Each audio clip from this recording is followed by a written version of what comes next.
Hello and welcome to the British Gaming Podcast. It is the 15th of September 2015. I'm Sam, over there is Richie, Hi. and of course we've got Terry along too. Yay! Yay. Fair few topics to get through this week. We're also changing up the order a little bit. So my question of the week is going to come at the start as a bit of an icebreaker because that worked kind of well last week. Then we're going to talk about what we've been playing this week, and then we're going to get into the meat of it, which is Super Mario Maker being out and Mario's 30th anniversary. I like getting into meat. Pardon? Sorry, you said get into the meat of it. I was like, yep. Okay, sure. Yeah. Xbox Live Indie is being shut down. Apparently there's some kind of video game algorithm to detect and prevent online abuse or something. Terry knows more about that than me. There is a new Nintendo president who's been announced. Apparently hasn't worked hands-on on any games before and just knows the business side of things. Of course, there's Pokemon Go. That got announced as well. We have a few details on that. And just as a quick FYI, Kingdom Hearts HD 2.8, I think it's called Final Chapter Prologue, or some ridiculously long title, got announced literally today. So that's not officially on our topic list, but someone remind me to bring it up. And then, of course, our fan questions of the week to exit us out. So I'm going to start us off with that question. It is, well, we've had two anniversaries. One for the Dreamcast turning, I believe it was 16, and one for the PlayStation turning 20. So what are your fondest memories of each console?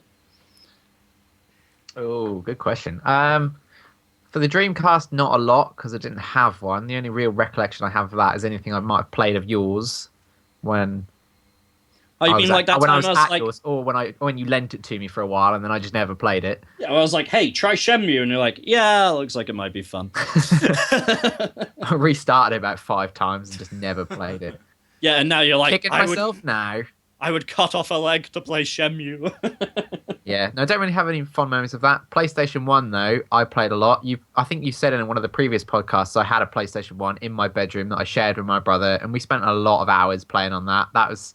Masters of Terrascasi. Exactly, things like that. After giving up the Sega Saturn to you, the PlayStation was kind of the console I grew up with. So, yeah, lots of fond memories of playing with you, obviously, and with my brother, my sister.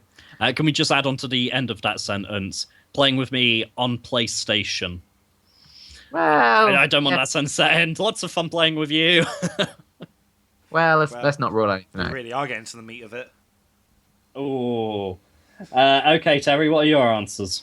With Dreamcast, basically, enjoying playing Sonic Adventure to tide me over until PlayStation 2 came out. That was my stopgap console. Yeah, it kind of was. I mean, it wasn't even mine; it was my brother's. But I probably played it more than he did anyway.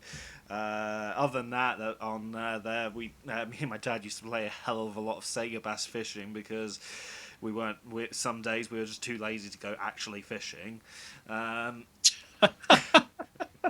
Did you have the plastic rod for it as well? Hell yeah, we did. It was awesome. Oh, God. It Classic. vibrated and everything. It was actually, to be honest, it's more of an effective motion sensor than the Wii Remote is half the bloody time. It actually worked surprisingly well. Genesis does. What Nintendo don't. In regards to PS1, too many to name. I could go on for ages, so I'll just name one specific thing.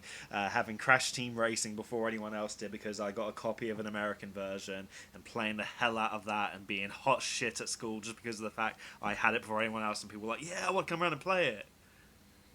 So people wanted you for your games and not your personality. You bought Yeah, friends. Yeah, but I was a superficial little kid, you know. I was stupid because kids are stupid. To be fair, Richie, we used to go around Ruben Hahn's house as often as we could because he was the only one with a PC and Virtual Springfield. Yeah, you're right. Yeah, absolutely right. Yeah. We just abused that kid for Virtual Springfield, and that was it. Oh, If you're what a listening, classic game. sorry, Ruben. Oh, what a game. What a game. Oh, yeah. For me, Dreamcast-wise, I think I've already told the story of how I actually got it Christmas morning, the treasure hunt around the house. Yeah, I think I've told that on the podcast before, but that would be my main memory of it, because that was a pretty awesome thing my mum decided to do, kind of inventive. Outside of that, playing Shenmue for like the third time and still finding new stuff. That was pretty decent. The PlayStation, there's a hell of a lot of memories on there, so just the highlights. Playing my first ever Final Fantasy, which was Final Fantasy VIII. Someone lent it to me at high school. That then gave me my love for the series. I then went on to play the best Final Fantasy ever, which was 9. And then I sort of worked my way backwards until number 10 came out. Star Wars, not Masters of Terraskasi, but Jedi Power Battles, co-oping that with my brother. That was always a good way to kill an afternoon. Yeah, also a great game. Yeah, 2 good Star Wars games. Well, I'm not sure I should call Masters of Terraskasi good. That's definitely rose-tinted goggles. But Jedi Power Battle's definitely good. Oh, really? I've got that on Steam. Yeah. I might have to give that a play. Wait, Jedi Power Battles is on Steam now? Is that on Steam? I'm pretty sure, yeah, because there was that Star Wars Humble Bundle ages ago, and I'm pretty sure that was one of the games on it. I'm just double-checking now. I wonder if they made the co-op online, because then we could like co-op it with each other from our homes. Oh no, my apologies. It's Jedi Knight, Jedi Knight 2, and Jedi Knight Jedi Academy. Damn. You have let me down. Way to be a cock tease there, Terry. That's what I do. The first time I played a PlayStation and what made me want it is that we went on a family holiday to Pontins in Blackpool because, you know, my dad was a lorry driver. There wasn't exactly a ton of money coming into the house. And their kids' club had a PlayStation and Tekken.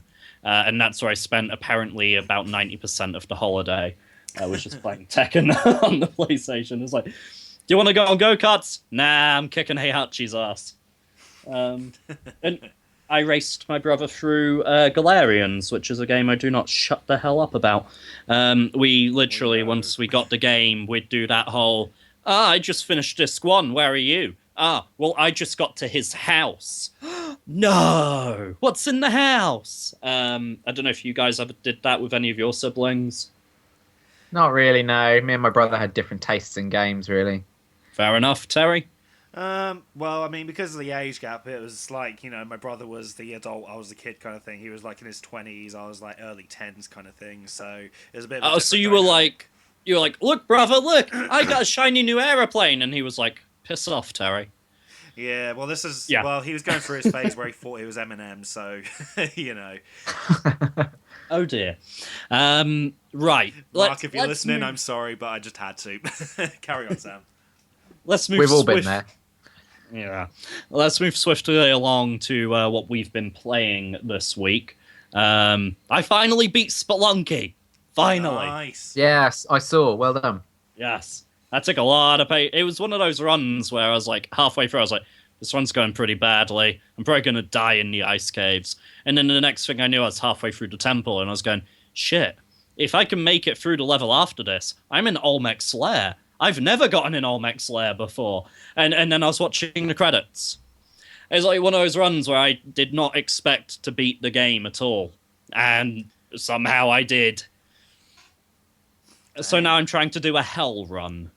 Which it feels like I'm playing the game for the first time again because I suck at the hell run, and it's entirely different rules for the hell run. Really good way to get some more hours out of that game. And I've been playing some Sonic 1 with my daughter.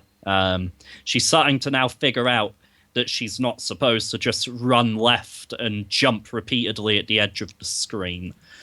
She's finally figured out she can go right, and that there's actually stuff over to the right for her to find.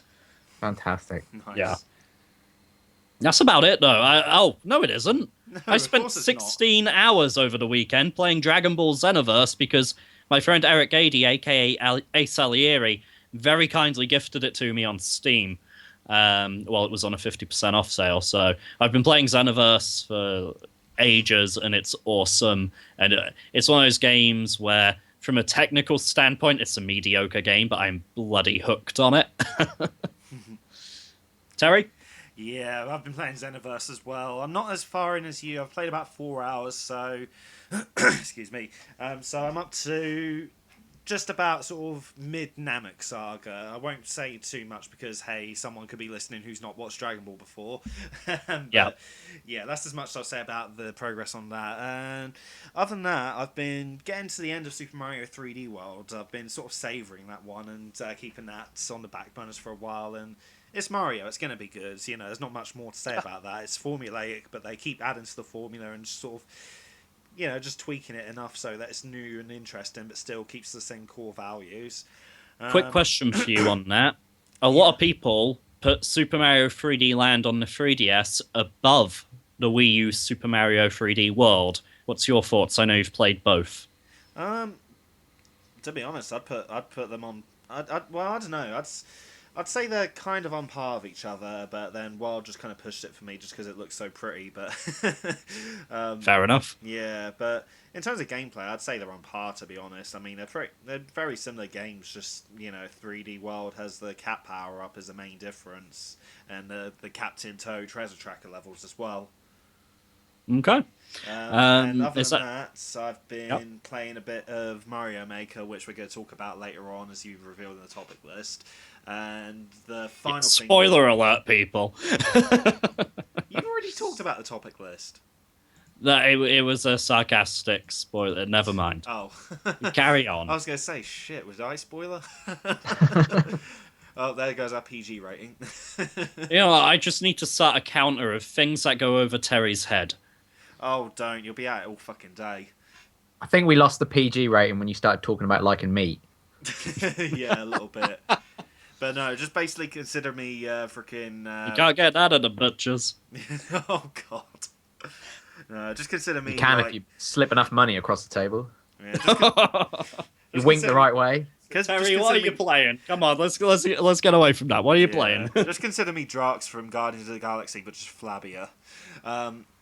And other than that, I've been playing Slipstream GX, which is an indie-developed game which is still in kind of open beta at the moment, and it's kind of like F-Zero, Wipeout sort of thing. It's still very basic and needs a bit of polish to it, but it's really showing promise. It's at the moment free, so I'd recommend giving it a go if you're into that. And speaking of freebies, Expendabros, played through that, really fun. I did a Let's Play, watch it, plug. Carry on, guys. Okay. Richie, what have you been playing? What have I been playing? I played some more Batman. Yes! Asylum. Hey. Did Still you really finally enjoying it. reach that point?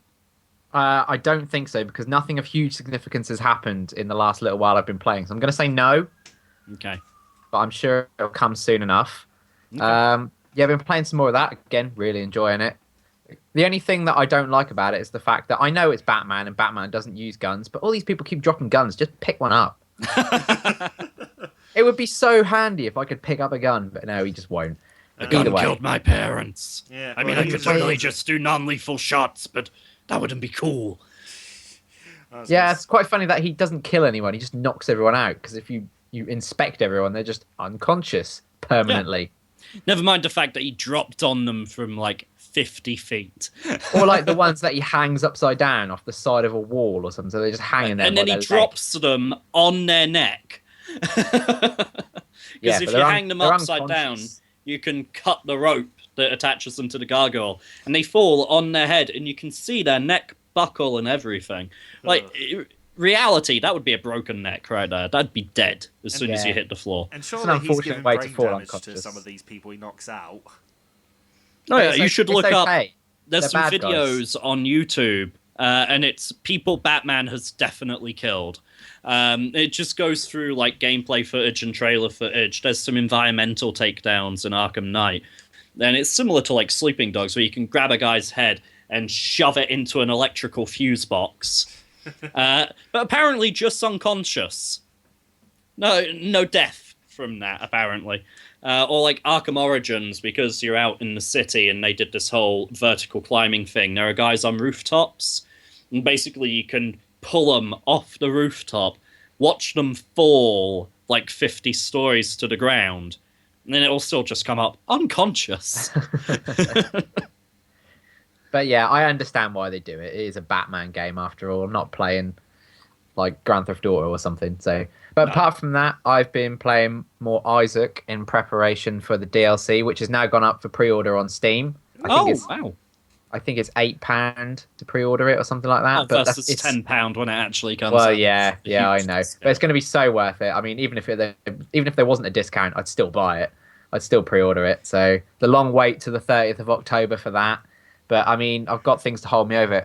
There's a game I think I've talked about it on here called Soma, a horror game coming out. I think it's next week. Comes out on the 22nd, I think. It's a horror game made by Frictional Games, who made the first Amnesia. Right, yeah. And it's like, yeah. yeah, it's almost like a sci-fi take on the horror genre. So it's Alien Isolation, yeah. That's that sort of thing, yeah. But obviously with the whole, Not with an alien because of copyright. yeah, It because just looks with like the an whole alien. mechanics of Amnesia, where you don't get a weapon, hide in the dark, creature spots you, runs after you, or sort of thing, looks really good. So I'll be playing through that when that comes out as well. They're in real danger of becoming the vanilla ice of the gaming world at this rate. We made a good scared in the dark with no weapons game. Okay, what's your next project? A scared alone in the dark with no weapons game. All right. Yeah, well, the first one was really good. The second one wasn't so good, but that was done by a different studio. That was done by the Chinese Room, who made Amnesia, the second one, which wasn't as good. I know I never finished that game because it wasn't very good. But Okay, this we one's established it looked was promising. But yeah, I mean, just to segue really, I suppose, onto the next topic. The only other thing, I haven't been playing it, but I've been watching a lot of Super Mario Maker on Twitch. Is how I've been spending a lot of my time. Give him a Segway medal. My first ever one. So yeah, Super Mario Maker is out. It is Mario's 30th anniversary, and it's pretty much an entire game of user-created levels and user-created content. I don't have a Wii U. This makes me wish I had a Wii U. Agreed. I'm incredibly jealous of Wii U owners right now. So, the only person in the room that owns a Wii U, Terry, lead us off. Another thing as well, apparently it's the last 2D Mario game. Well, yeah, because if they release another one after this, and someone will just make the levels in Mario Maker and go, here you go, save yourself 40 quid. Not if they like changed the power-ups or something like that, did something drastic with it. Oh, look, a new enemy. Oh, what does this one do? It walks to the edge of the stage, turns around, and walks back again until it comes to another edge or obstacle. What does it do then? It turns around and goes back the way it came from again. Well, they could change it up. They could have one throw a spanner instead of a hammer or something. Oh, yeah, Really yeah. mix it up. Yeah, but I don't know. I mean, I've been mucking around playing a few different levels, and I'm really sucky when it comes to like sort of creative things in terms of games. Like, you know, I could never get on with Minecraft, but with this, it's kind of gripped me a bit more. But I'm having trouble with it. Like, for example, you know, it's all about getting the physics right of how far Mario can jump, whether an obstacle can be passed, that kind of thing. Didn't And they it's- put some onion skinning in so that you can sort of work out exactly where Mario would land? Yeah, I think I remember seeing that. Yeah, I think I Yeah. did see that, but I've not worked out how to do that yet. I'm really, oh, I was like, that would really help. yeah, really. No, I mean, I've mainly just been playing levels that other people have uploaded so far, or I've been just having a lot of fun doing that. Really, there's Are there a lot of levels on there already? Or? oh, there's loads. There's absolutely tons. The weird thing is, the most popular level is a level that's literally called "Don't Press Anything." And Oh, Oh, yes, yeah. this is the Yeah, yeah. automated level, isn't it? Which Yeah. comes from. This was a fad on the Japanese equivalent of YouTube. And then someone started doing them, but they did it so that the sound effects in game matched up to a song playing in the background. oh damn. Yeah. So it was automated Mario. Mario was moving on his own, but they'd time like these, you know, he'd hit these item boxes and stuff, and all the sound effects would match up to a pop song. It's kind of like, have you played the bonus stages in Rayman Legends, where you there's a song playing and literally you just run and you've got to time all the jumps to the main beats of the song? Oh no, Origins and Legends are still on my backlog. They need to be brought forward, man. They're too Yeah. good. I know. Yeah. So there's a lot of automated Mario. I know Gerard, the completionist, put up a level which is literally just all of the different costumes. Yeah, no. Oh did yeah, hear I about saw that. Yeah, I saw that. Yeah. Surprising amount of Animal Crossing costumes. Yeah, a that's lot. because of the Animal Crossing 3DS game where you have to own at least one amiibo to even play it. Yeah, but I mean, there was a lot of costumes that I don't imagine are going to be made into amiibos. I'm quite a big Animal Crossing fan, and there seem to be a lot of No, characters but there I can't imagine. they've talked about the amiibo cards instead. So the same Ah. technology, but it's about the size of a credit card. It's just That makes sense. yeah. So going to start releasing characters on that, which I'm not too fond of. I mean, the main draw for amiibo for me was the fact it was a figure. Yeah, same. I'm not going to be getting those cards. Fuck that. No, I'll will also be reissuing some of the rarer, hard-to-get characters as those cards. It's like no one wants them for the functionality. People want them to put on their shelves. They look pretty. Yeah, that's not a good solution to, the lack of stock. If people are still wanting them, bloody make them. It's called supply and demand. It's a basic business principle. Get this through your heads. If you did not make enough of the thing, go back and make more. Like, if I sold out of my comics, I would print more. Granted, I sold out of Arcadia in February, and I still haven't done a reprint of Arcadia, but that's because I want to include it in the graphic novel collection of Joe Cape 1 to 3. So there is a reason for that. Nintendo don't have a reason for not redoing Little Mac and Villager and various other things. Oh, speaking of Amiibo, I got the special edition of Mario Maker that comes with the pixelated Mario The 30th Amiibo. Anniversary pixel. Nice, yeah. nice. Yeah, it is a lovely sculpt, and my god, it feels weighty as well. Like, the other ones feel so light in comparison. I'm looking forward to the one they do with the modern colours. Exact same sculpt, just different paint. Yeah, no, I think that's already for sale on the Nintendo store. I think it's like a Nintendo store exclusive or something. Oh, sweet. I need to get me one of those then. Yeah. Well, when I have the expendable income. But, no, I mean,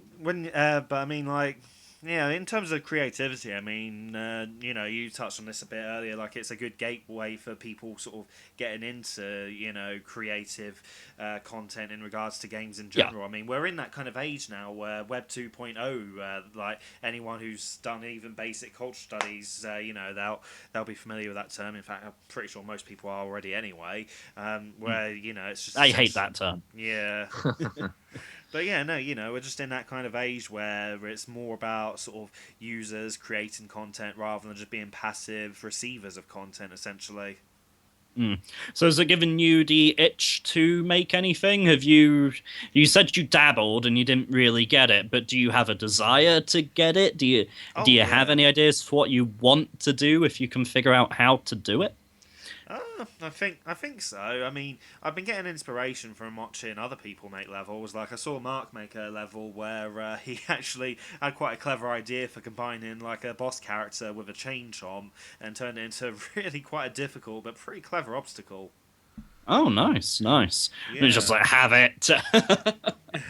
Yeah, well, I asked him for the level code once he was done with it so I could play it. Oh, nice. Yeah, that's the only thing. This is Mark, a friend of ours, by the way, for podcast listeners. Yeah, he's Norwich friend of ours. But yeah, that's the only Hi, thing Mark. That's the only thing I don't like though is to search for a level you have to have the code. You can't just search by user or upload or anything like that. I saw people sucks. complaining about that. Yeah. You see, this is the thing. When I go on, because the closest I've got to Super Mario Maker is Far Cry 4's map editor. I actually put my first map together recently. It's called Mountain Extraction.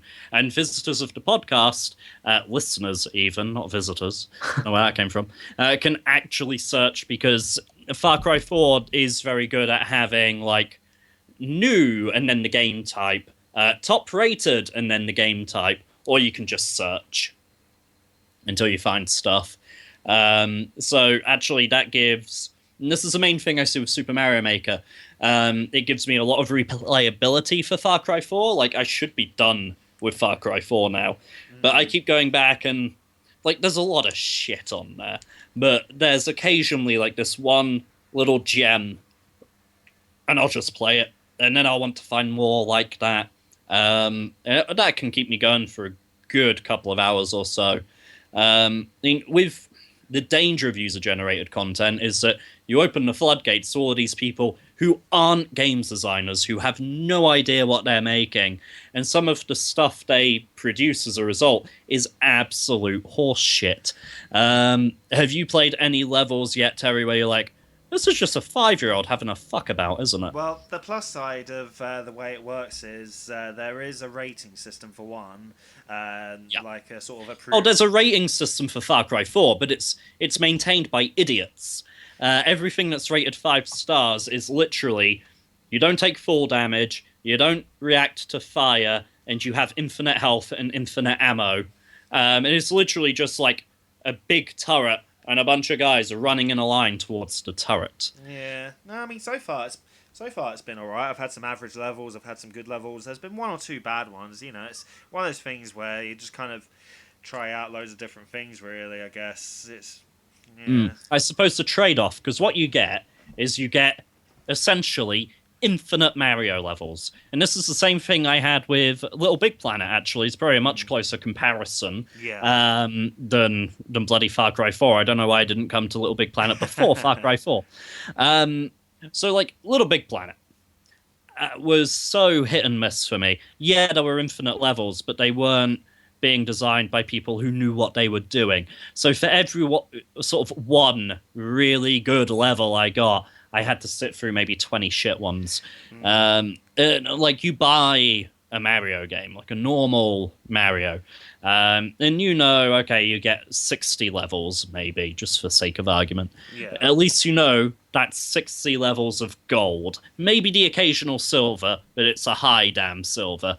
Whereas Mario Maker, you've probably got like 70% bronze, 20% silver, and then 10% pure absolute gold. I mean, there is a workaround for being able to find users. Like once you get a level code from one person, you can favorite that user after you've played one of their levels, and then just kind of keep an eye on what they upload. So that's not too bad then. Yeah, so like that's been working out really well. And another thing as well is like subscribing to your favorite YouTube channel. Yeah, essentially. By the way, click, guys. I think I was more subtle about it, but okay. Yeah, and another thing that's been working quite well as well is there's that Norwich Street Pass group on Facebook where we've been swapping level codes and things like that on there. So that's fine if you've got the local community for it. Yeah, that's the thing. So if you find a community online rather than going through the game's native interface, you can always circumvent it through those means as well. So there's that kind of thing as well. You shouldn't have to circumvent it. You shouldn't have to, but it's one of those things where it's Nintendo's first venture into this kind of thing. So they're going to be trying to work out the kinks into the system. One thing that I will commend them for, though, which I think is a really good idea, is every level that's uploaded, the user has to be able to play from start to finish. Like, they have to be able to beat the level, so they can't just upload some bullshit thing that can't be beaten. Yeah, but that's the same in anything. That's the same in Far Cry 4. It's the same in Grand Theft Auto 5 if you want to upload any of your own custom missions or anything like that. That's pretty much a standard practice. Yeah. It may be standard practice, but it's good they've stuck with it. Oh, yeah. Stuck with as standard practice. Yeah, true. They could have easily just said, let everyone have free reign of it. They could have easily done that. Or they wouldn't have done, because let's face it, it would have just been a server like full of maps made of dicks and things like that. But yeah. That's a good question. How many dick-based maps have you seen? I haven't seen any yet. But Nintendo are quite hot on that kind of thing, so... Nintendo are hot on dicks. How many levels have you seen called Green Hill Zone? One. One. There's always one. Yeah, there's a Splatoon level, a Metroid level, a Zelda level. There's probably one for every franchise that has a costume. Oh, did you hear? Disney Infinity 3, one of the toy box games, is like a poor man's Splatoon. Yeah, I did hear about that. Well done, Disney Infinity. But like you say, so... Yeah, in regards to the community, I mean, like, when you think about the demographic the Wii U attracts, it's pretty much people that are sort of nostalgic for gaming how it used to be. Like, let's face it, most Yeah, most kids these days, they're not playing Nintendo games. They're playing freaking Call of Duty. You know, they're little 12-year-olds shouting racial slurs and swear words over the Which microphones. 2 points on that. Yeah. Firstly, I really hate going into a video game store. You can hear the clerks at the counter complaining, all these bloody 12-year-olds every time you go online. I mean, it's an 18-rated game. And then a 12-year-old kid will come up to the counter to buy bloody Grand Theft Auto or Call of Duty, and they sell it to them. And then they go straight back to complaining about 12-year-old kids online. 2 is the community that's on the Wii U. Like you said, they are very much looking at games as they used to be. Genres that have been forgotten and left behind by most AAA publishers and developers, which Nintendo actually still cares about. Yeah. That's very similar to the indie gaming community in general, who basically look at the industry and say, right, you don't want to make this kind of game anymore because it's just pocket change? Fine. I'll release that kind of game, and I'll pick up all that pocket change, and that'll do me very nicely. That'll buy me my house. Yeah. And that community really flourished and came into its own as part of the Xbox Live Indie program, which sadly is now going into what's basically retirement. So as of September next year, September 2016, I think the exact date is the 9th of September, users will no longer be able to submit content for the Xbox 360's Xbox Live Arcade indie thing, whatever it's called. And as of the 9th of September 2017, the service will be stopped entirely. So you'll have a whole year of no new content, but still being able to grab anything you particularly liked. And then they'll pull the plug on it. I mean, the Xbox 360 is an end of life anyway. Apparently, they're talking to indie creators about, preserving the legacy of it, to use their own words. So it sounds like there'll still be something around. And I think they've still got their ID at Microsoft, or whatever they're calling it now, program, which is kind of similar. It just seems like a weird end of an era, because there's a lot of people came through this program essentially not knowing what they were doing. They all helped each other out. It's really nice, lovely, lively community.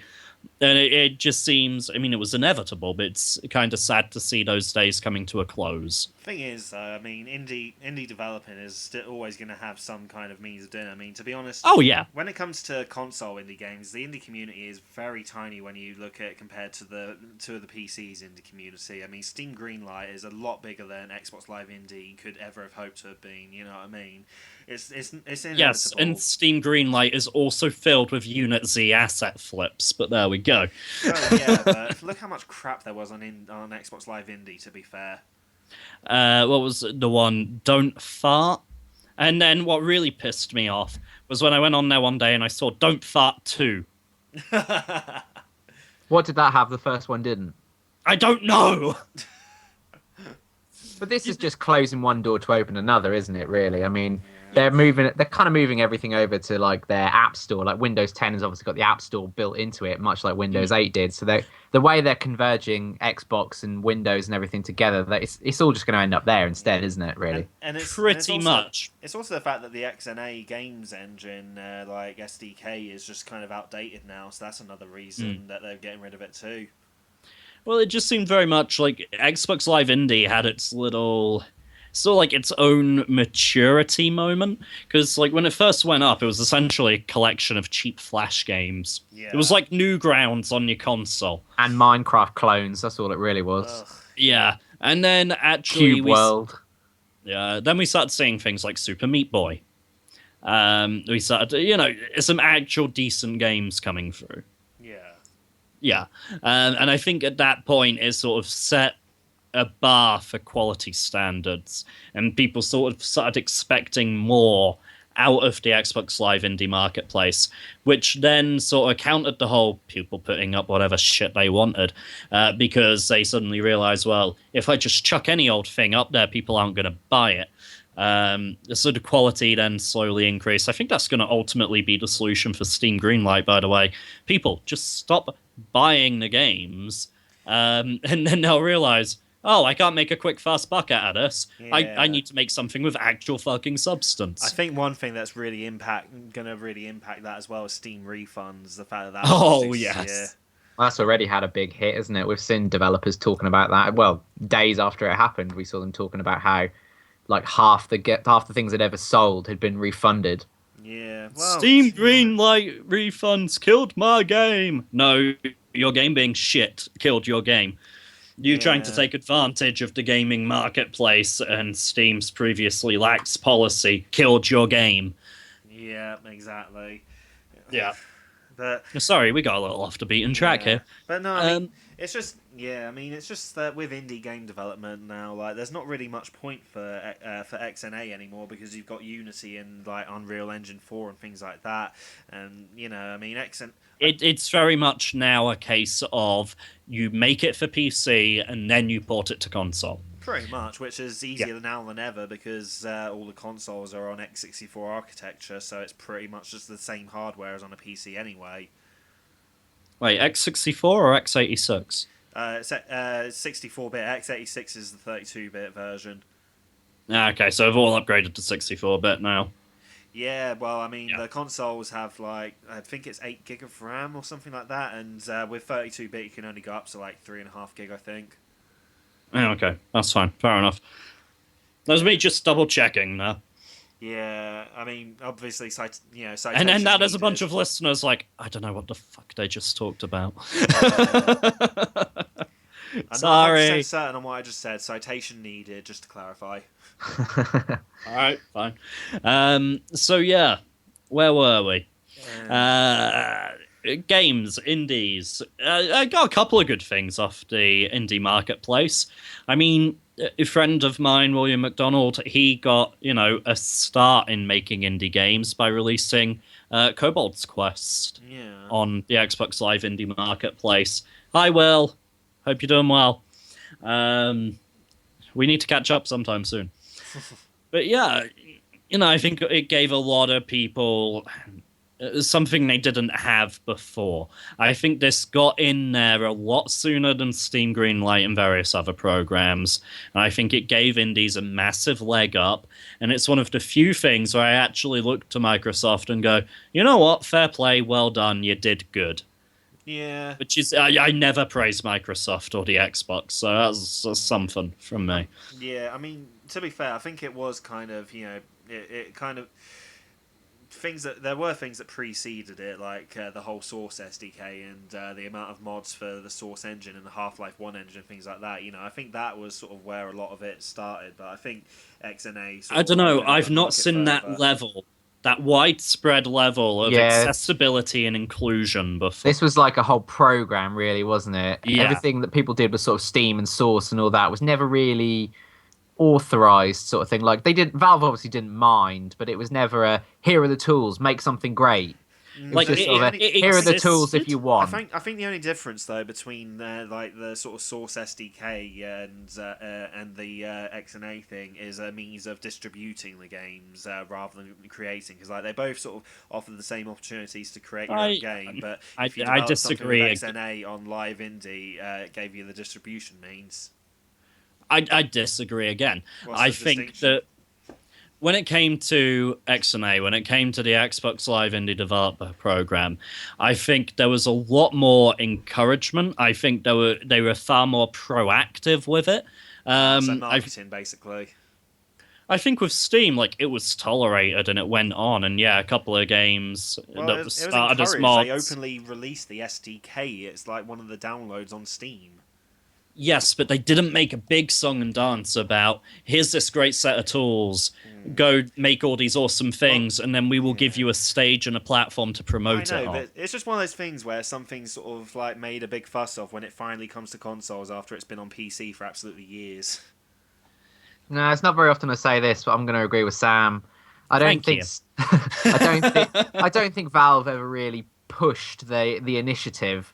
I think they kind of just went. They didn't really. They kind of need went. to. We know you're going to do it anyway, so here's the tools to do it. Whereas Microsoft went, we want you to do it. The thing I is, think what the console and Microsoft PC did- communities are so very different, though. Like I say, PC users have had these means for ages. They knew about it. There wasn't any need for the marketing and the big sort of vocal push for it. Whereas with consoles, people don't, Bullshit. Bullshit. I knew about what Microsoft were doing with XNA and Xbox Live Arcade. The Source SDK Yeah, it was there. I had no fucking idea what it was for ages. Oh no, you're a console gamer. Right. Let's get straight down to the point. Microsoft, I think they pulled the same thing that MCM Comic Con pulls, right? MCM Comic Con, if you're an indie comic creator, they will put you in their show guide. They will give you a discounted table for £75 at the show, right? Because they know that the people making indie comics now are the guys who could be the stars of the industry tomorrow. I think Microsoft went with very much the same game plan and the same thought process, going, right, indie developers today, if we get in good with them now, when they're big, because some of them will inevitably become big, they'll remember us. So essentially what you're saying is they were building a bridge to the community, essentially. They were kind of sort of approaching them and kind of being like, hey guys, you know, we're doing this cool thing, that sort of thing. Yeah, which Steam never did, as far as I'm concerned. No, At least not on the scale that Microsoft did it. I think that's the difference, and I think that's why people are sad to see this go. Yeah. I don't think they'd have the same feelings for anything Steam's ever done. Oh yeah, no. My point was basically that in terms of the tools being available, both it had been available for a while on Steam. It's just like you say, it hadn't been made a fuss of. There was just less marketing for it. It's like imagine you go to two separate parties, all right? Both parties lay out a buffet, right? But the one party never says anything about the buffet. You just stumble across the buffet and go, I might have some ham.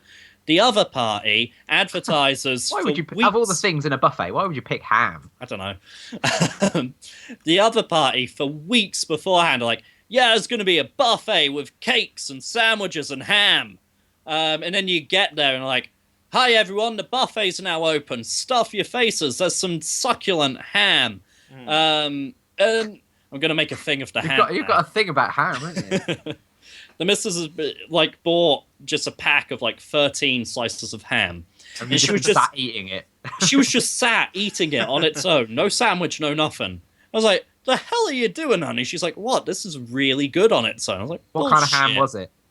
Just normal ham. Normal ham? Yeah, normal just ham? Was ham. It honeycomb? Honey-coated ham? No, it's just fucking ham, all right? Anyway. Like wafer ham. You can't eat... It's thicker than wafer ham. Oh, okay. Significantly thicker, and it's cut in circles.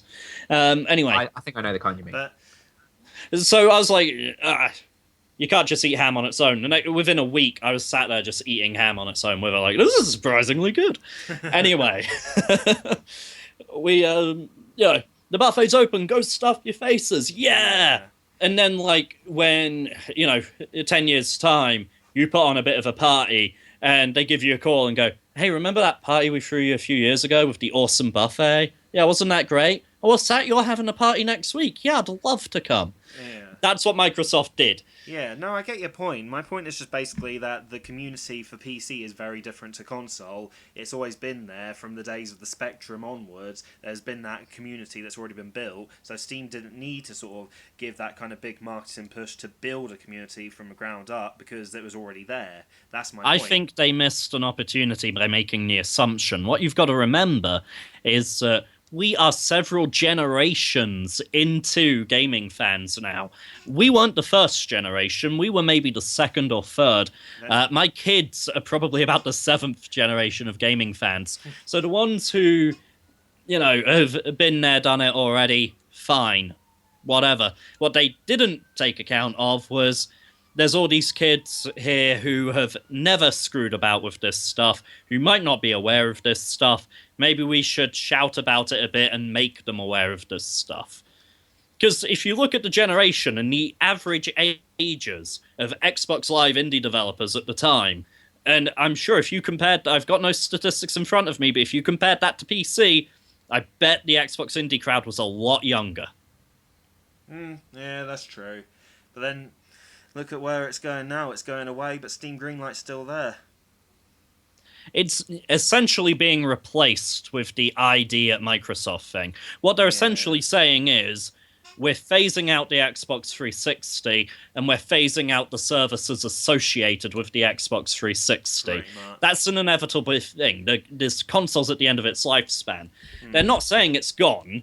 they're saying it's being replaced with their new thing, which is the equivalent, but for Windows 10 and for Xbox One. Yeah. That's what they're doing. And it's yeah. just a natural transition. Yeah, I think the reason people are saying it's going, or that they're sad to see it go bye-bye, is because it will have a different name, and their memories and their fond times are associated to that name that won't be used anymore. Oh yeah, for a lot of people, it was their first game developing kit. Essentially, it was their first. Turned your Xbox 360 into a dev kit overnight. Yeah, but the thing is, the indie community is always going to be more thriving on PC. It's just a more open platform. Consoles. I'm not going to have a PC versus console debate with you. It's not going to happen. No, I'm just. We need a whole podcast. I'm stating an objective fact. It's an open platform as opposed to a sanctioned platform. Okay. And, consoles have a lot more benefits other than that. It's just the indie game kind of community is not one of those benefits. The simplicity of a console and the plug and play thing, that's the benefit of it. And, well, it used to be multiplayer, but then that's a whole other discussion. Come on, PlayStation Plus, right?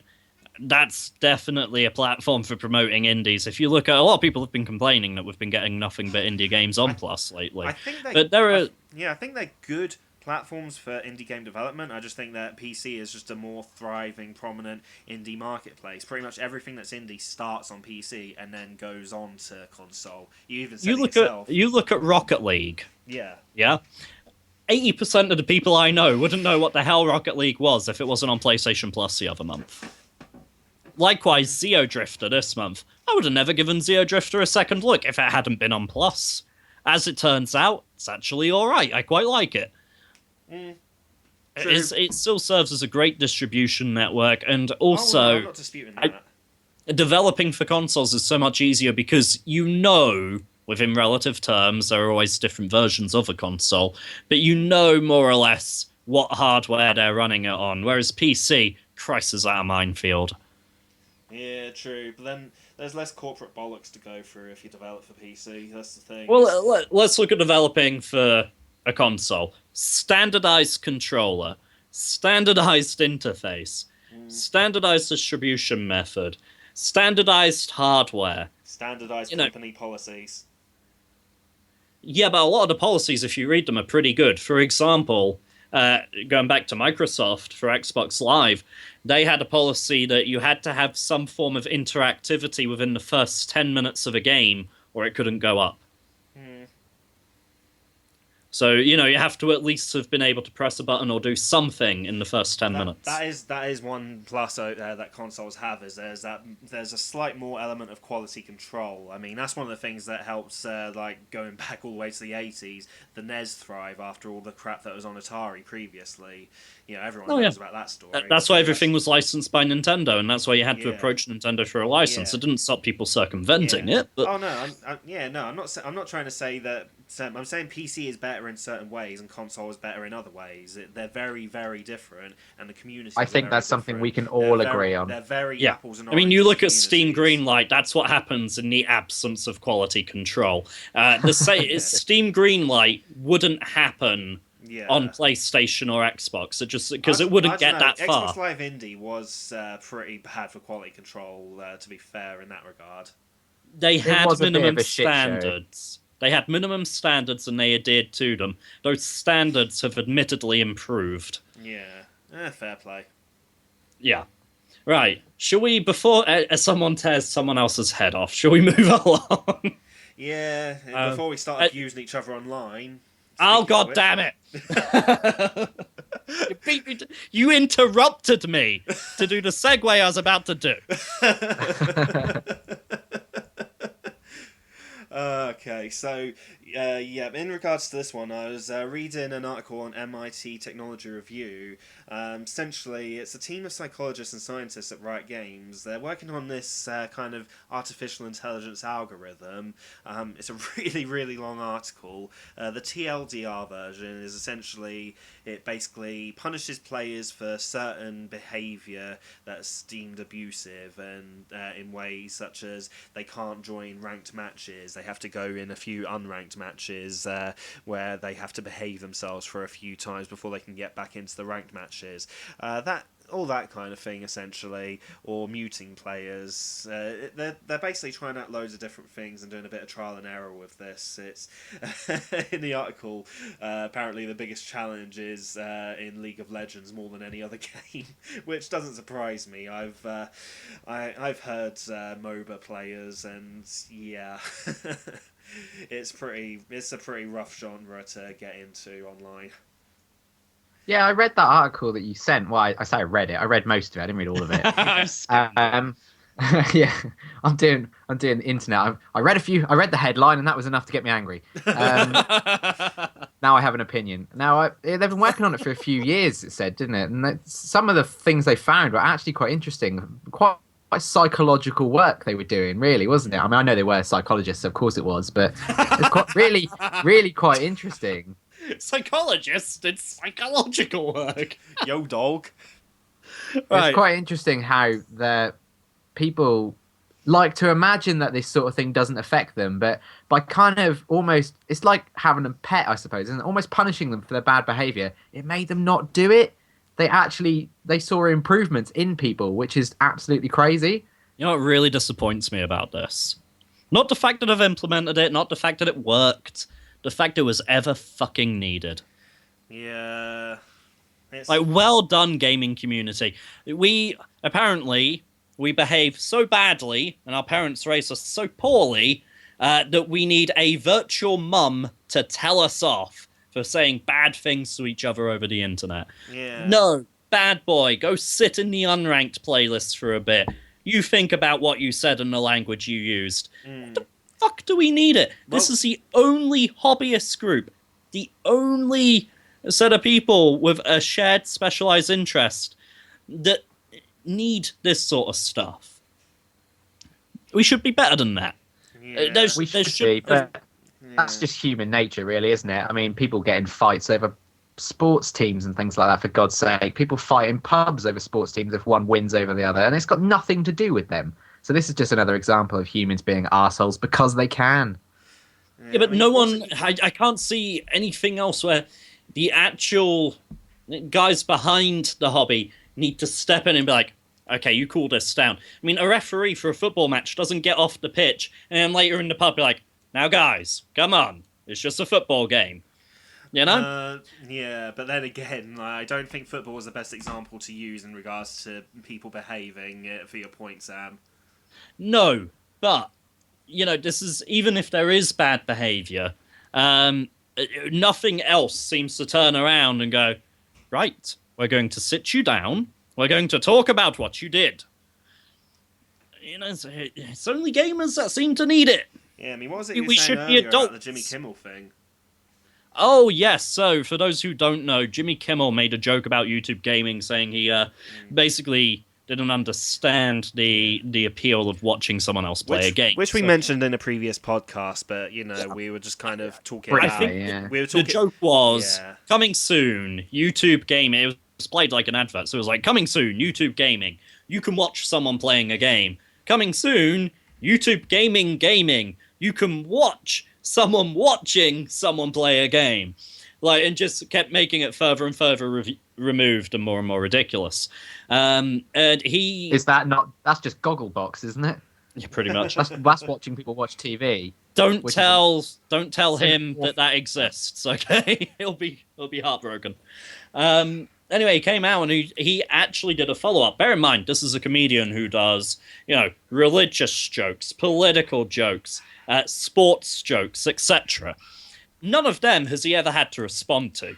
Video games, he had to respond saying that he was very disappointed to receive death threats, not only for himself, but for his family, which is like people threatening his wife and kids, apparently.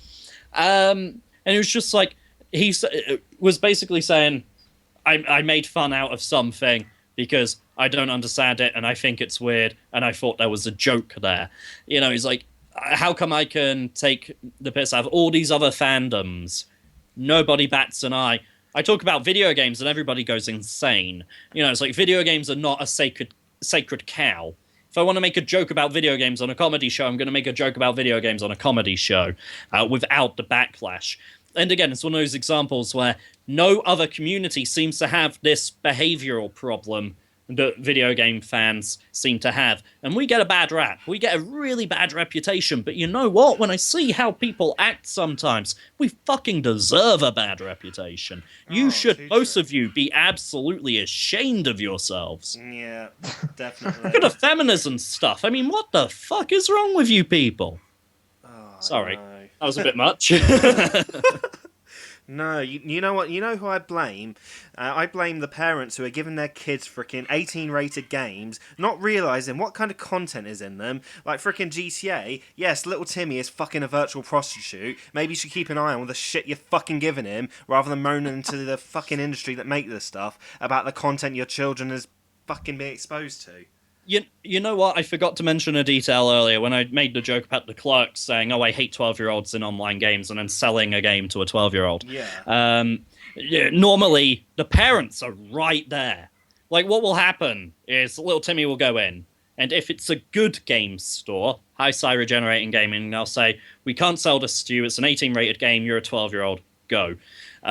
So then they'll go say to their mom, "Oh, they wouldn't let me buy the game." So then the parent goes in, buys the game, and then hands it to their kid. Now, people often argue, "Oh, there's very little you can do about that." No, I'm going back good 5, 6, 7 years. Christ, it's been a while since I worked retail, but I had to work with, cigarettes, alcohol, blades, age-restricted items. Yeah. And the law is not just you can't sell it to someone who's underage, but you can't sell an age-restricted item to someone if you have a reasonable suspicion that they are going to pass it straight on to someone who's underage. So when they go, "Oh, yeah, well, they get the parents to buy it for us and there's nothing we can do." No, actually, under UK law, you're obligated to say, "I know you're going to give this 18-rated game straight to that 12-year-old boy. I'm refusing this sale." That is your legal obligation, you twat. Yeah, I mean, Jesus Yeah, but Christ, that there's doesn't plenty of child-friendly often. games out there. Mario Maker! Just have some fucking sense about what you're giving your kids. Jesus Christ. Yeah, true. Richie, it sounded like you were about to sorry, say something. Richie. I don't know. All I was saying was that the point you were making, Sam, doesn't get practiced very often. We've seen it all. We've all seen it. We've all been involved in it. I've had to refuse selling stuff to people who are blatantly giving it to someone else because the kid's holding it. Yeah, I know, right? It's stupid when and you even see them do it where they just go, "Oh, okay," they hand it to their mother, and their mum goes, "Now I'm the customer." It's like, no, still no dice. Get the fuck out. Yeah. And I've even seen people go in and be like, "Yeah, so my son says he wants a PlayStation 4 for Christmas." "Oh, okay, let me see if I can recommend some games for you. How old is your son?" That's the first question any guy working in any video game store will ask. "How old is your son?" 12. And then they will still ring up Call of Duty and Grand Theft Auto. Yeah. Well, those are the ones that'll get them the most money.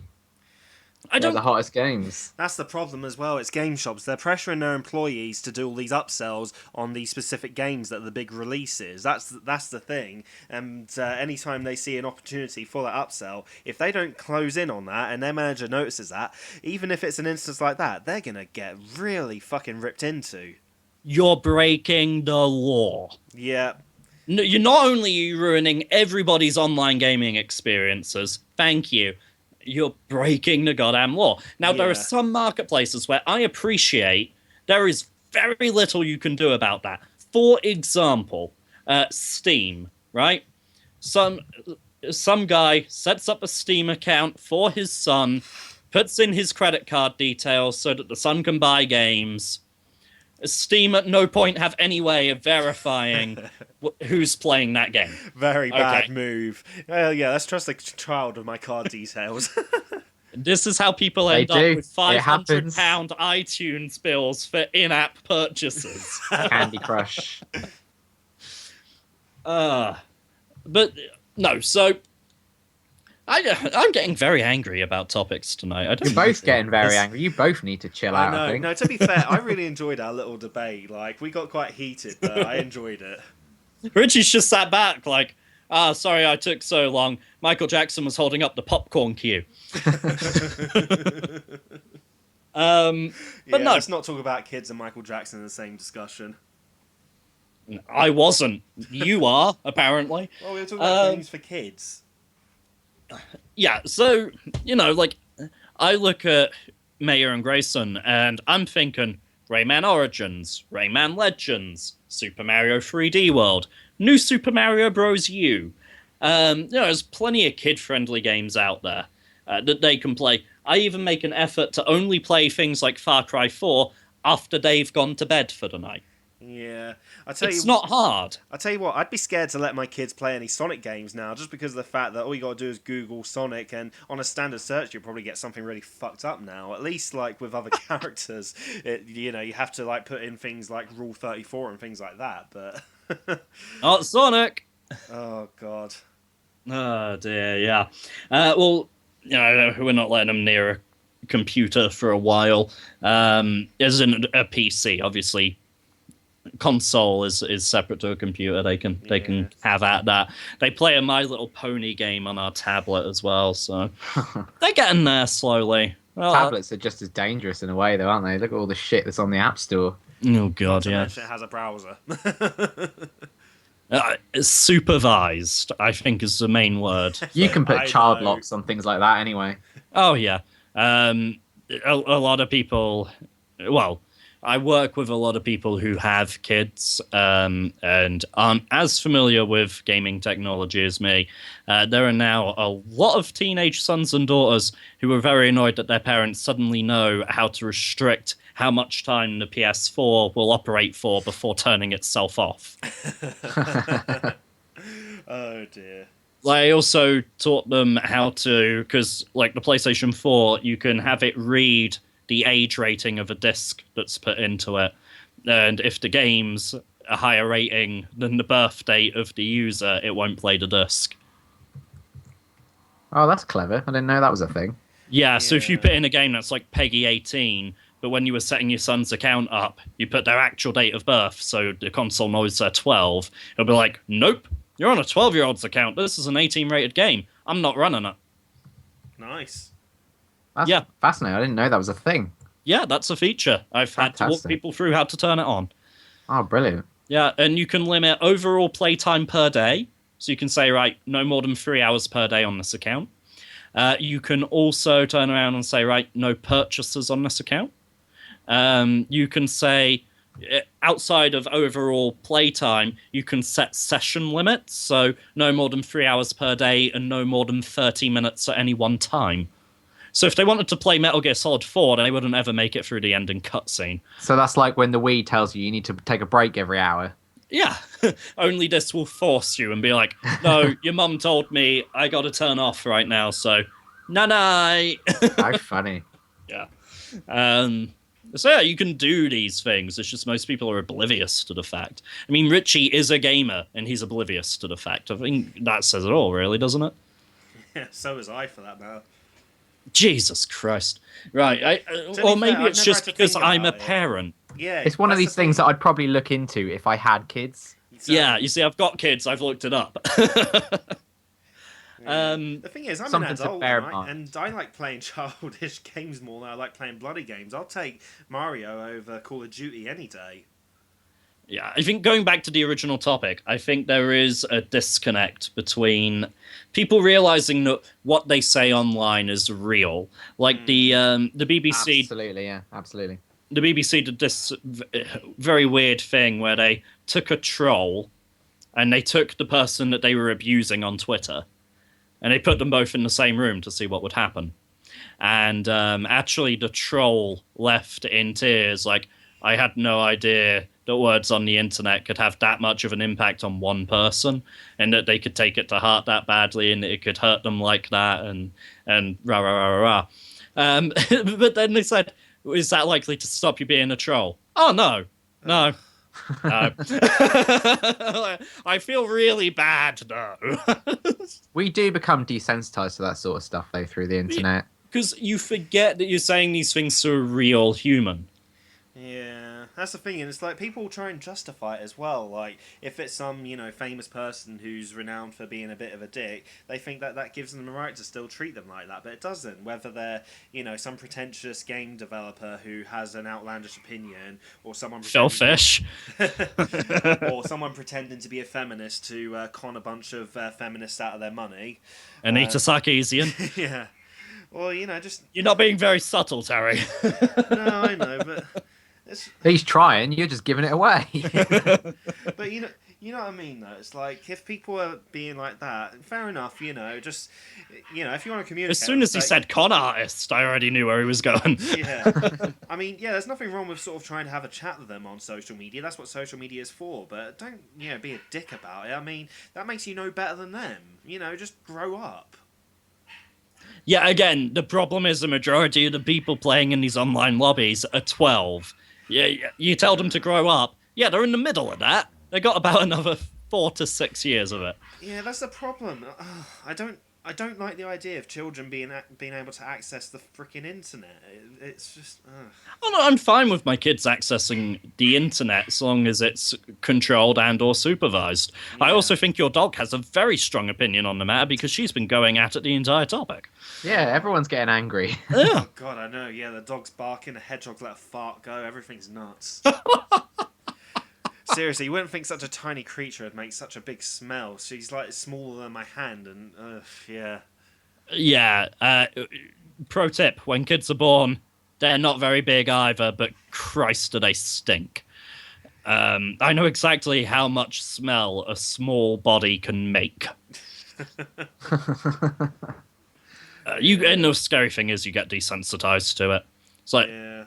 Has one of the kids done something? And you just sat there like, I honestly don't know. Just like flaring up your nostrils in the middle of the living room, like, hang on, let me see. Maya, come over here. Right, present your ass. Thank you. Let's have a whiff. Yes, you have. You have shat yourself. That is now recorded. Wow. Yeah, that's another sound clip. You present your ass. You know what I mean? You grab your kid, you pick him up, you're like, yep. At least your kids don't molt quills that you can end up stepping on. That fucking hurts. Oh. Yeah, no, that's like a splinter machine, I should imagine. Oh, God, no, I stepped on one day, and it happened to be on a point where I had a blister, and it popped, and it was fucking rank. Sorry, this is a really disgusting conversation. I do apologise. So, the new president for Nintendo was announced. Good segue. Well, I'm just getting off the topic as quickly as possible. Oh, that was brilliant. Plus, that's my favourite segue. Just, yeah. Plus, we are running out of time in general. As always. Well, the Skype chat's been running a hell of a lot longer than this recording, so don't worry. I know, but I know what time of day the recording started. I don't know what time of day it is now. So the new Nintendo president is a guy named Tatsumi Kimishima, which you probably mispronounced. And apparently he's very used to the business side of things. He's got a fair bit of experience running certain things and divisions within Nintendo. But he's never been hands-on actually developing a game. So this is going to be the biggest difference between him and Satoru Iwata. So the question I want to pose to you two, and the discussion I want to facilitate, when it comes to video games, do you think just having good business acumen and business sense is enough? Or do you think you need to have gotten your hands dirty and that you really need to be a gamer yourself to do it justice? So he's not really played video games much either.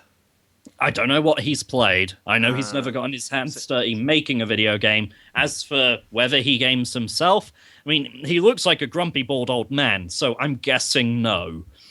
He looks like a man who has never experienced fun. That's pretty harsh. No, I'm serious. He looks like that one family member who always disapproves. Like, you could, he could moan and moan and moan about not having seen good boobs in a while. You put a stripper in his cake at his birthday, and he'd moan saying, "Oh, well, that's just demoralizing for the stripper." Yeah, The thing you've got to bear in mind with Nintendo is it's taken them a good couple of months to make this decision. yes. They've obviously thought about it. They know the reputation that Iwata had beforehand. I don't think they would have gone with someone they didn't think was right. What was weird was Miyamoto was sort of acting as a weird stand-in for those 2 months, and I'm really surprised that they didn't go with him. I don't think he wants to be that guy. I think he wants to be the hands-on guy, doesn't he? You're probably right. I don't think that's... That was a short discussion. He could probably be that guy, and he could probably be that guy very well. But, I mean, he's been doing it for not so him, long. is it? It's just does not who he wants to be. No, fair enough. And all the power to him, because he makes brilliant games. So. I don't think you've shut me down that well in a very long time. I'll do my best. Yeah. But no, I mean, he's this new guy, Tatsumi. He's had quite a few jobs there. I mean, he was the head of the Pokemon company in the early 2000s, wasn't he? So yeah, which was the era that I sort of started falling out of love with Pokemon a bit. It was under him. Yeah, but I mean, he was in charge of the Pokemon bit when Gold and Silver came out, and look how good. There's potential. All right, I'll give you that. Yeah, I mean, it just depends on what the job really entails. I mean, like for so many different companies, like it really differs what how far the job of a CEO or any manager really stretches. So it's really hard to gauge unless we were to be part of Nintendo ourselves. Really, what kind of impact it would have. The thing that puts me off about him is that all of the photos that have been going around the internet, I haven't seen one of him smiling. He just constantly looks like he's got a face like a smacked ass. Maybe he'll get some training in that now. Yeah, maybe he'll spend a day with Reggie Fils-Aimé.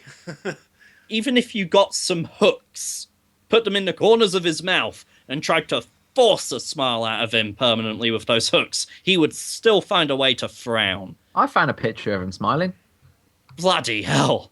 I'll put it in our little chat. That's like finding the tomb of Anubis. Well, I say smiling. His face isn't pointing downwards. He's not frowning. Let's have a look. I don't know if I'd go as far as a smile. That's not a man smiling. That is, look, he's got a pin machine in his hand. He's paying for something. It looks like he's at a bar. He is at a bar in that photo. It looks like he's smiling. It looks like someone's just come up to him and been like, "Oh, hey, I loved your presentation," and he's just looking at them as if to say, "Ah, yeah, thanks." And in his back of his head, he's thinking, "I got no idea who the fuck you are, or why the fuck I should care you like my presentation. Yeah, I'm paying for a beer. You're not Piss important enough off." to talk to me. Yeah, Don't you know who I am? That's what that face is. That is not a smile. He's just like, "Oh, great, I'm obligated to talk to you." You're going to have to put this picture in the video now. Yeah, I'm going to have to. Yeah. That's more editing for me. Because everyone knows I'm a lazy shit. Just put it throughout the whole video, and then when it gets just to the him point, they'll be smiling, like, "Oh, that's what that picture's for." What's with this bald dude and the glasses? Oh, I see. And an hour and a quarter later, they find out.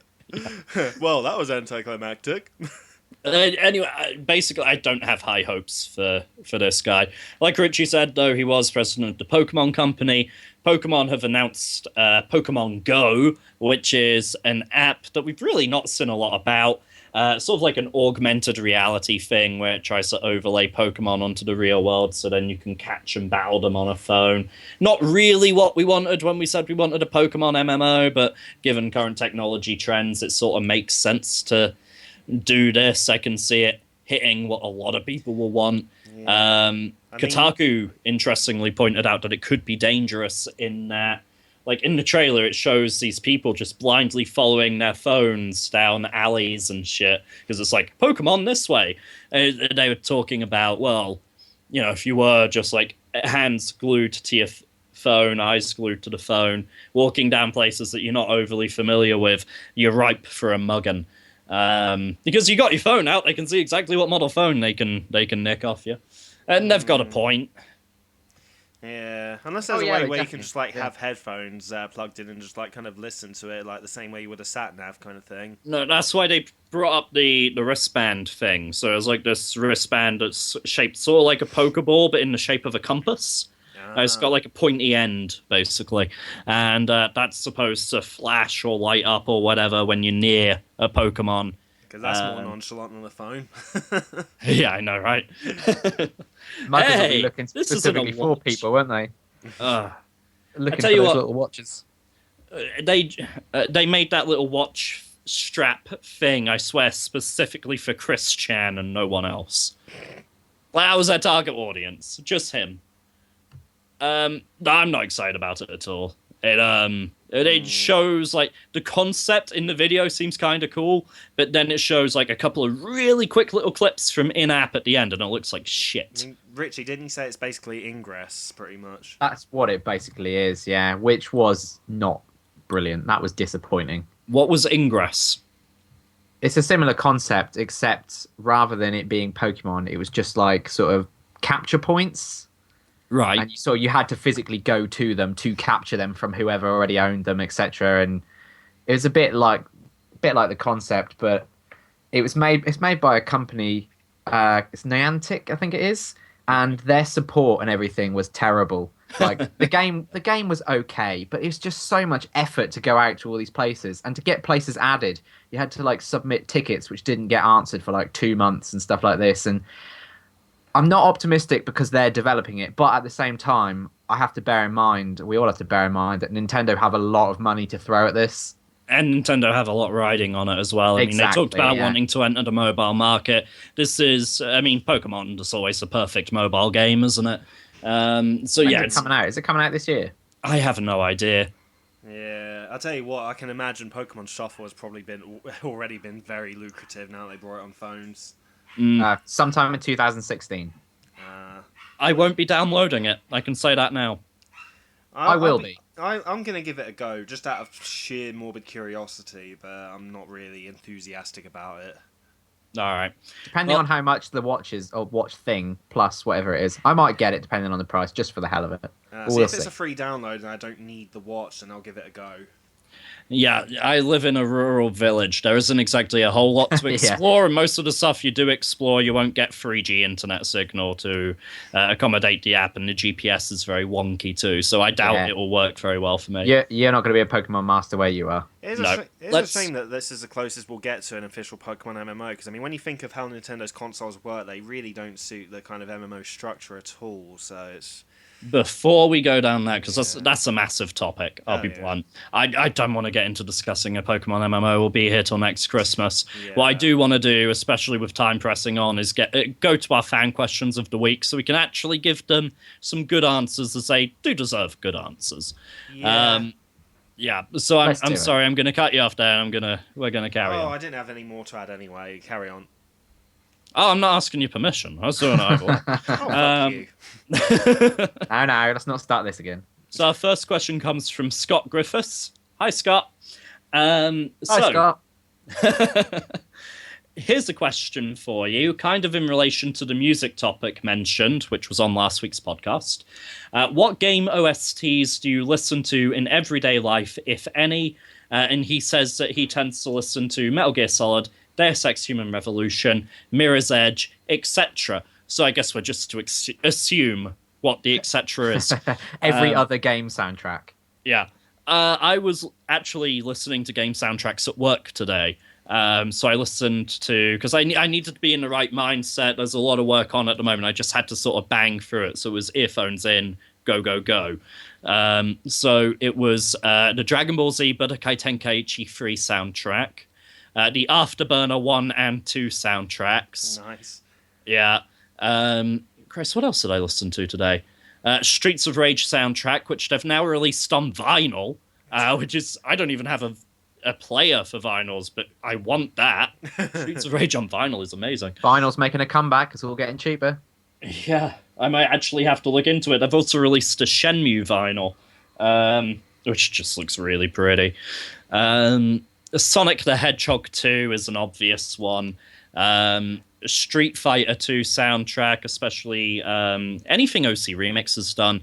OC Remix actually just finished a Final Fantasy IX album, and they did a glorious job on that. That's amazing. But yeah, I find game music is really, really good. Like when I'm drawing my indie comics stuff as well, I just find like some high energy, memorable, melodic game music and it goes on. The Black Mages, I think we mentioned last week for their Final Fantasy covers. Oh yeah. Yeah, a mate of mine at work met Yamatsu over the weekend because he went to, I think they call it Final Symphony, but it was basically a Final Fantasy concert. And he's a git for getting to go, frankly. So yeah, that's me. Terry? Rocket League actually has a pretty good soundtrack as well. I've been listening to that recently. Far Cry 3 Blood Dragon, that's amazing. I mentioned Power Glove last week. I freaking love Yeah, that you did. soundtrack. Yeah, I still need to look into that Sonic stuff. Oh yeah, definitely. And Blood Yeah, Dragon. you haven't sent me the link to that, you git. The Blood Dragon stuff I don't need to listen to. I've got the Blood Dragon game. Yeah. Well, I haven't really got a link. I've just listened to the rest of their stuff on YouTube. I mean, I'm not such a myself. Hold on.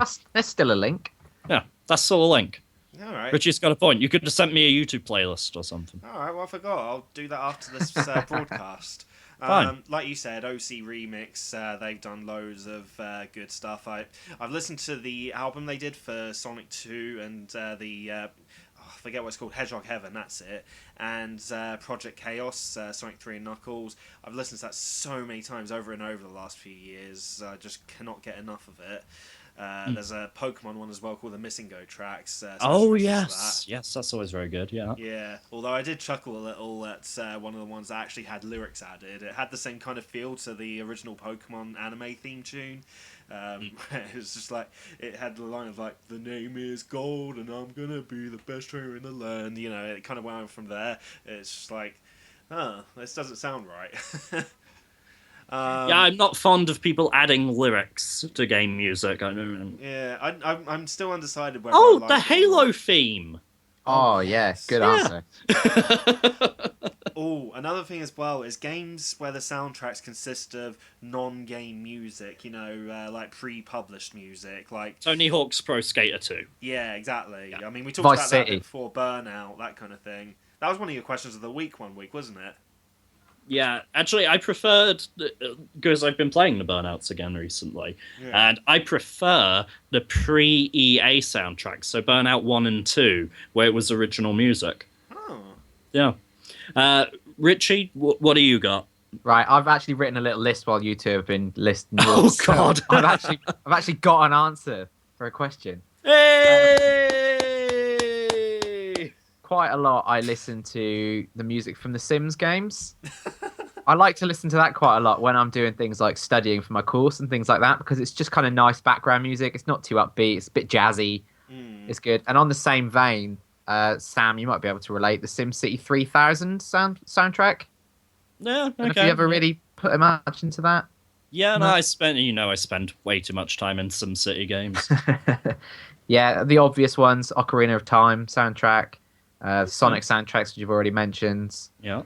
What else have I got? Nights into Dreams soundtrack. I have on my phone. Oh, yes. Classic. Da-da-da-da-da-da. Yeah, Yeah. I know. I could sing all the words to you to Dreams, Dreams quite easily. Me and my sister do a good duet rendition of that in the car. That's something. That's a sight to see. Terry, you might see that when we go to Western with Sam. Supersonic, yeah. Yeah, you might get to see that. What else have I got? I got Minecraft soundtrack. I like to listen to. It's quite relaxing. That has and a then soundtrack? finally, Yes. yeah, it's got like a score, a background score. I've really had no Got- idea. Yeah, it's got quite a few tracks actually. Huh. Okay. And Sam, I can't believe you missed this one. Sonic R. Oh shit! Yes. I did say Sonic games. Yeah, I plural. know, but specifically Sonic R. Yeah, I listen to that when I'm sort of to motivate myself before work shifts some days. Oh, Marvel vs. Capcom 2 soundtrack. I'll take your word for that one. Yeah. And that was all Scott wrote. Just one question from Scott. Thank you very much. We hope for some more from you in the future. Don't moan. He gave us a question. Yeah, I'm grateful for the question. That's why I just said he thanks. only gave one. No, I said that's all he wrote.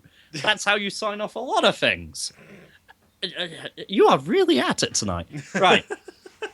Lupacillo, obviously famed regular for this show. He's got 3 questions for us. The first one, I'm reading it now. I think we already covered it. Do you think video game rating systems like PEGI, Cero, and ESRB were ever relevant? Video games are still viewed as childish toys by the majority of parents I know, who buy games like COD for their tots without looking into it at all. I think our previous comments earlier in the show cover this question. I don't really think we've got anything to add to what we already said about When I this. hear Maybe Sarah, not. I think just of the only thing we could add is maybe saying I think they are relevant. I think the word relevant is important there. They are still relevant because they're a form of media, and a form of media needs to be regulated in some way. But I think there's a point to doesn't having mean it on people there. follow him. Yeah. Well, people doesn't mean people follow him, but I think that is still relevant. I would see them as being more relevant if they were actively enforced. Like, you know when... I mentioned earlier about selling cigarettes, alcohol, etc. You get mystery shopped on that. And if you fail the mystery shops, you get fined. I've never seen that done with games. Well, I've seen it done in HMV with DVDs and stuff. Yeah. And HMV happen to carry games. But I've never seen it done in a place which only stocks games. You know, no one's ever walked into game and mystery shop. It must happen. I'm sure that must happen. Well, if it happens, they must be failing it and getting fined out the arse and keeping damn quiet about it. How do you know that someone's a mystery shopper, Sam? You don't until you get the report about 2 weeks afterwards saying a mystery shopper visited your store Yeah, you don't trying to find out buy until- alcohol. Until you get the disciplinary, then you find out. No, but what No, I mean, sometimes you don't get a disciplinary. Sometimes it literally the shop gets a letter saying Yeah. we sent a mystery shopper as part of, mandatory checks. I know, but what I mean is, how do well you know done, that, you passed. You but I mean, asked how for do you ID, know they that they're didn't being have it. carried out in HMV and not in game, like you personally. How do you know that? Through knowing people that have worked in HMV. Oh, okay, For example, Richie's friend James Chastney used to work in HMV in Chapelfield in Norwich. Oh, okay. Oh. Yeah. All right. No, I just wasn't sure, like, how you found out. I was like, wait, what? I've never had a friend who works for Game moan about these checks. I've had friends who have worked for HMV moan about these checks. So yeah, if it was enforced, then yeah, they'd be relevant, but they're not. Yeah. So. Fair enough. Right, number 2. This is a bit of a weird one. Kind of out of left field. I can't think of a base of comparison here. Who do you think has the better music composers, Capcom or Sega?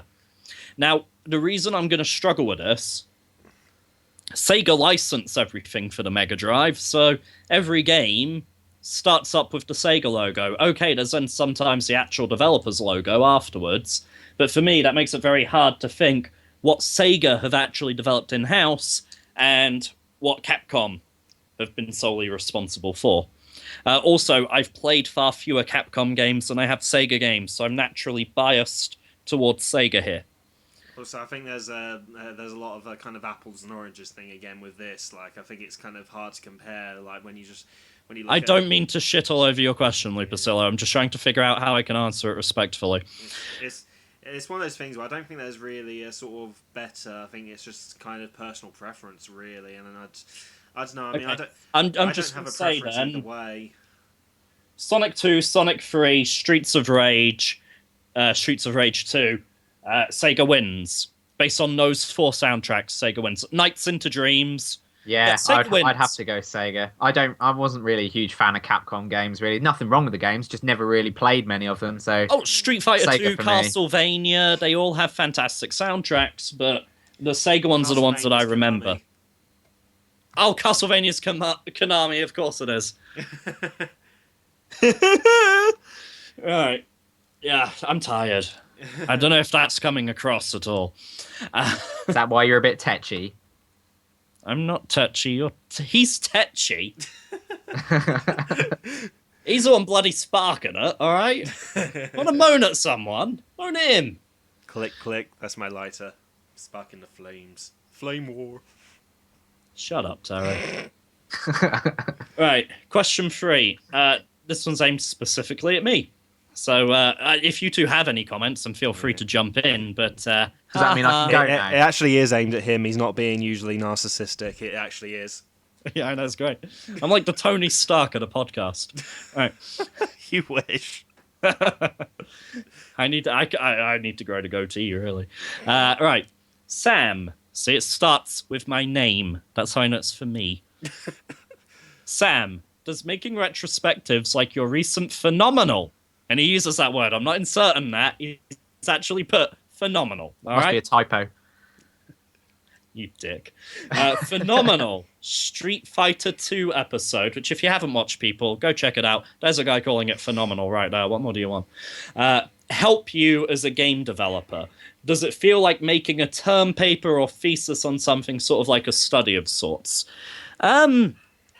Yeah, what it reveals, particularly with Street Fighter, which is a game that's had a lot of different iterations, changes, and improvements through its life cycle, is it gives you a very good idea of what the developers were trying to achieve, what they felt their shortcomings were, what feedback you believe they might have gotten from stakeholders, from customers, from stores, that kind of thing. Because you can see, like, the speed of the game, Street Fighter 2 especially, they played with the speed so much. And you can see that was a core area of focus for them, to the point that they even allowed people to customize the speed in some of the console releases so that they could get something that felt right for them. And like, you can see characters getting rebalanced to do more damage, less damage, be vulnerable for a longer or shorter period of time after performing certain attacks. And you can just see all this endless tweaking that's gone on in the background. And what's fascinating is that you know that tweaking was happening constantly during development. So the builds that we've seen, they're by no means the final builds. Like, that was not always the amount of defense Ken Masters had. They tinkered, and then they tinkered again. Similarly, the Rare Replay collection, if you look at all those games, go through them in chronological order, it reveals a hell of a lot about Rare. Especially the fact that they really wanted to make Saberwolf a thing. So badly. Like, he was the star of about 5 games in a row, all of different genres and play styles. And you can see, like, they started with this game Jetpack, and they kept going back to it and trying to reiterate it or do something new with that character or try and evolve that formula. They didn't succeed, but they kept, like, going back to that part. And it just shows you, I mean, Rare have a reputation for being very, very, very, very, very good at what they do. And everyone says, oh, they got shit after the N64. I would go out on a limb, and I would say they were shit for a while before the N64. I think the N64 was just like when they hit their stride, and that they've never hit that stride again. I think Donkey Kong Country fans would disagree. On the Super Nintendo, yes. Yeah. Fair enough. And there's probably a few RC Pro-Am fans who would say, oh, they were okay on the NES. But no, a lot of those games on the Rare Replay collection are terrible. Let's be blunt. So, yeah, you can tell a lot about a developer, and what that then does is it informs your decisions, because you're thinking, well, if these were things that they were worried about, that they were, actively changing, those are things that I should probably be worrying about. So you start thinking about just how much difference speed makes. For example, Street Fighter taught me that. Rogue Wings, I am currently playing with the speed of the plane a hell of a lot, because I want it to feel fast, but to feel fast, you don't necessarily have to be going fast, which is something that Sonic proved. So what you've got to do is you've got to try and strike this balance where it is legitimately going pretty fast, not being too demanding on the system it's running on, but also running at a pace where, although it feels very fast, you have a hell of a lot of control, because Sonic Unleashed, if you ever play through it, don't upgrade Sonic's speed ever, because it makes him uncontrollable. In the later levels, you can't react, you can't maneuver, you can't do anything. I also hope that this answer, by the way, makes up for our answers to questions 1 and 2, which were admittedly thin on the ground. So, yeah, playing with the speed of the plane to, get the right balance between control and, holy shit, this is going fast, it's really awesome, while also balancing the system going, oh my god, I just can't take this. The main feeling you want to achieve is the feeling of, oh my god, I'm doing an awesome job at this. It's like you're keeping the momentum going, and you feel like you're doing a really awesome job of doing it. I think that's what's important about speed. Momentum is probably the most important thing when you're trying to invoke speed in a game. But also, like Street Fighter 2, I think I said at one point, it got too fast. And then the Mega Drive Special Champion Edition, where you can go on hyper mode and whack it all the way up to like 8 stars, and it looks like an episode of Dragon Ball Z. There is such a thing as too fast. Oh yeah. So yeah, it does reveal a lot. Also, that video just took so long because I'm not overly familiar with the fighting genre, which made it a real challenge. I'm not very good at the fighting genre either, so like getting fairly familiar. I mean, you know about the sort of the main ones, really, the main staples. Okay, technical stuff like I can just about perform a Hadouken. I can't perform a super combo to save my life. I just can't pull them off. Things like juggling, like some of the advanced tactics. You know, a change log would come out for Street Fighter 4 when I was playing that on PS3, and it'd be like, oh, we've changed this, and this. And some people would sit there and be like, oh no, that has a huge impact on how I play. Oh, I've got to change how I do this, that, and the other. I'd just look at it. It would make no sense to me. I'd be like, whatever, let's spam Hadoukens we can. You know, it's one thing I can do.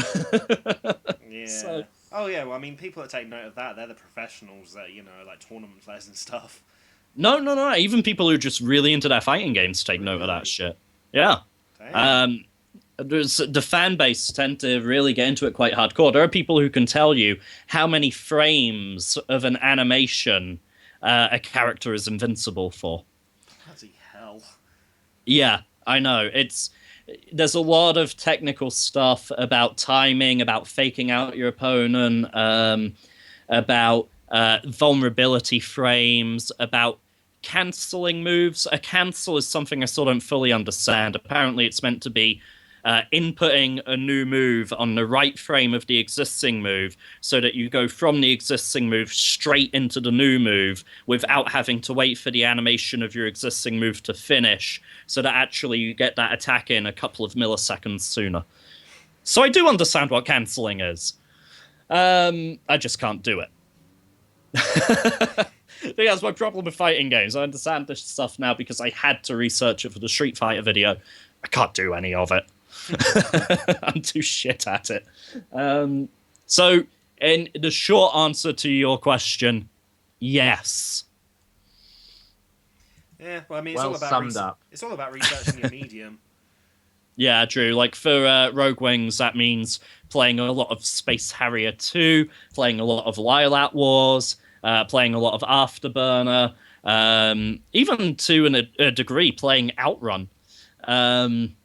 You're playing Time Crisis, which is you stop, start, but there are still some elements in there that I sort of want to... essentially noting down, okay, what gives me a good experience and what gives me a bad experience, and then working from that.